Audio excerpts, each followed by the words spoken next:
ناظرین گرامی، میں شاید کبھی بھی اس شخص کے بارے میں یہ ویڈیو بنانے پر اپنا وقت ضائع نہ کرتا اگر پاکستان کے ایک انگریزی اخبار نے اس کی موت پر اسے انسانی حقوق کا محافظ یعنی ڈیفینڈر نہ لکھا ہوتا۔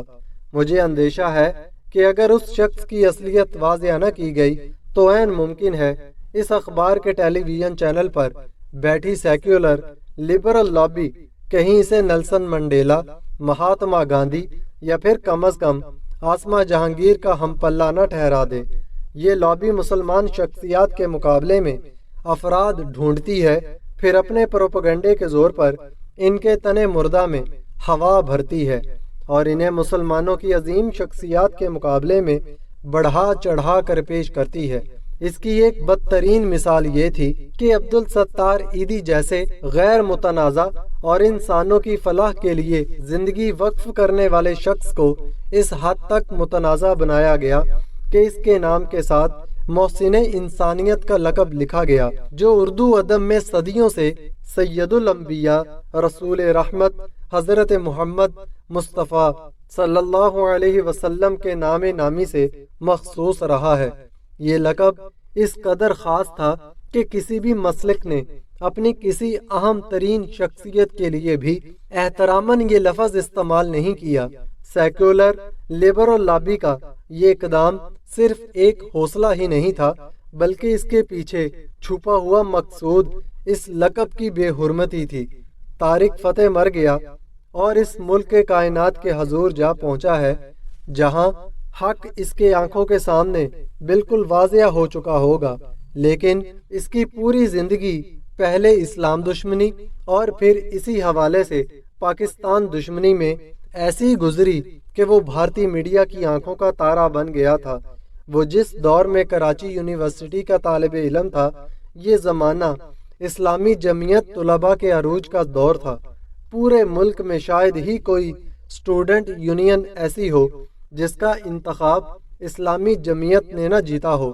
کراچی یونیورسٹی میں سن 1969-70 کے الیکشن میں اسلامی جمعیت طلباء کے صدارتی امیدوار اعجاز شفیع گیلانی تھے، جبکہ ان کے مقابلے میں لیفٹ یعنی کمیونسٹ خیالات کے ترجمان NCF کے امیدوار عبدالباری خان تھے۔ دونوں کے ووٹ میں بہت بڑا فرق تھا۔ اعجاز شفیع گیلانی کو 899 ووٹ اور عبدالباری خان کو صرف 370 ووٹ ملے تھے۔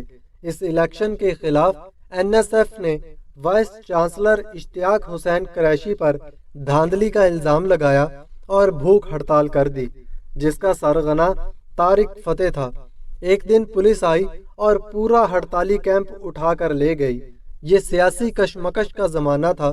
مشرقی پاکستان ہم سے جدا ہوا اور اس کے بعد بچے کچے پاکستان پر حکومت کرنے والوں کی باری آئی تو انہوں نے پورے ملک کی یونیورسٹیوں میں جمعیت مخالف نوجوانوں کو نوکریاں دے کر نوازنا شروع کیا۔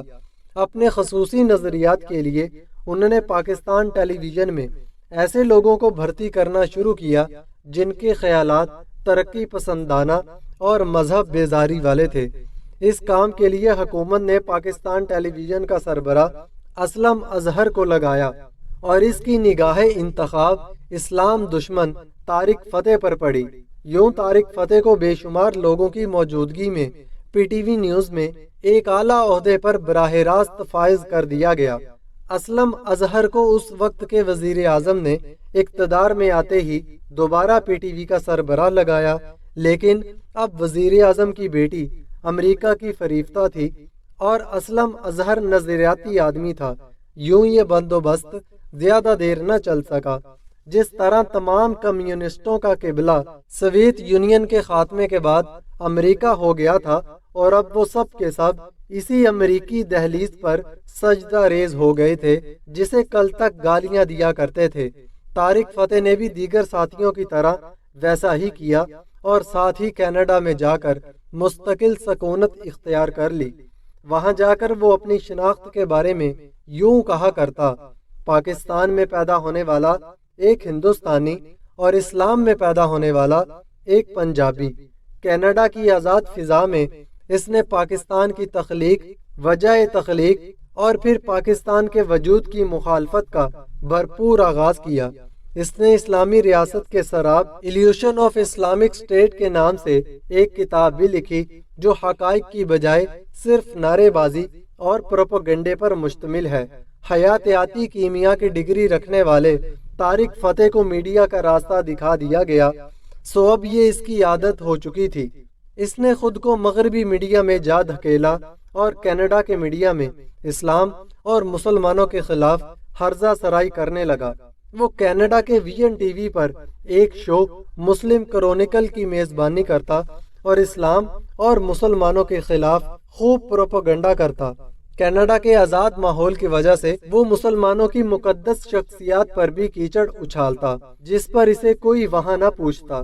کینیڈا کی مسلم کمیونٹی بہت نالا تھی، اس لیے فروری سن 2011 میں نارتھ امریکن مسلم فاؤنڈیشن کے شہریار شیخ نے اسے مباحثے کا چیلنج دیا، جسے طارق فتح نے قبول کر لیا، لیکن وہ عین وقت پر بھاگ گیا۔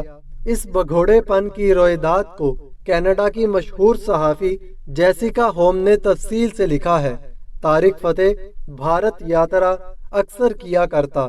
وہ مسلمان دشمن تنظیم راشٹریہ سیوک سنگھ یعنی RSS کا لاڈلا تھا اور اسے پاکستان دشمنی کی وجہ سے بھارتی میڈیا پر خصوصی جگہ دی جاتی، یہاں تک کہ اسے ایک پروگرام کرنے کی خصوصی اجازت دی گئی جس کا نام فتح کا فتویٰ تھا۔ اس پروگرام میں وہ مختلف مسالک کے علماء کو بلاتا اور پوری کوشش سے ان کی تصحیح کرتا۔ بھارتی مسلمان بیک زبان ہو کر اس پروگرام کے خلاف ہو گئے اور اس قدر دباؤ ڈالا گیا کہ ٹیلی ویژن چینل کو طارق فتح کا یہ پروگرام بند کرنا پڑا۔ یہ شخص اسلام کو کینسر کہا کرتا تھا، لیکن کمال دیکھیے کہ اس کی اپنی موت بھی کینسر کے مرض سے ہوئی۔ بستر مرگ پر اسے ملنے پاکستان کی سب سے متنازع اور توہین مذہب اور توہین رسالت پر مبنی ویب سائٹ بھینسا سے منسلک سلیمان حیدر بھی اس کے پاس ہسپتال جا پہنچا۔ سلیمان حیدر نے اس کے ساتھ ایک تصویر بنائی۔ ذرا تصور کریں کہ اس گستاخ رسالت کی شکل پر جیتے جی ہی کتنی نحوست اور لعنت بھٹکار برس رہی ہے، تو مرنے کے بعد اس مکروہ شخص کا کیا حال ہوگا۔ اور پھر اس تصویر کو اس کیپشن کے ساتھ ٹویٹ کیا کہ وہ کس بہادری سے موت کا مقابلہ کر رہا ہے۔ مجھے اس کیپشن پر ابو جہل کی وہ وصیت یاد آ گئی جس میں اس نے کہا تھا کہ جو کوئی مجھے میدان جنگ میں قتل کرے تو میرا سر ذرا گردن سے نیچے سے کاٹے تاکہ مقتول سروں میں دور سے معلوم ہو کہ یہ بڑا سر کسی سردار کا ہے۔ طارق فتح کی پوری زندگی میں اور نفرت کا زہر گھلا ہوا تھا، لیکن انگریزی جریدے نے پتہ نہیں کیسے اسے انسانی حقوق کا محافظ لکھ دیا۔ ناظرین گرامی، اگر آج کی ویڈیو آپ کو اچھی لگی تو ویڈیو کو لائک کریں، چینل کو سبسکرائب کریں تاکہ مزید اس طرح کی ویڈیوز ہم آپ کے لیے لاتے رہیں۔